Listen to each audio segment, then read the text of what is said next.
Rais wa Marekani Donald Trump amependekeza kufunguliwa upya kwa gereza maarufu la Alcatraz Federal Penitentiary ambalo lilifungwa kwa takriban miaka 60.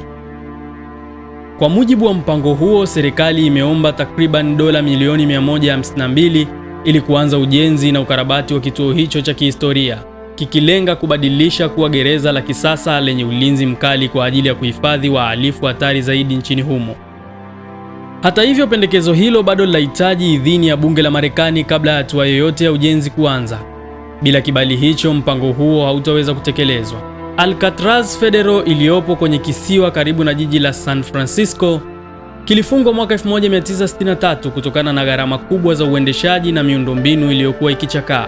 Kwa miaka mingi, eneo hili limekuwa kivutio cha utalii na sehemu ya historia maarufu ya mfumo wa magereza nchini Marekani.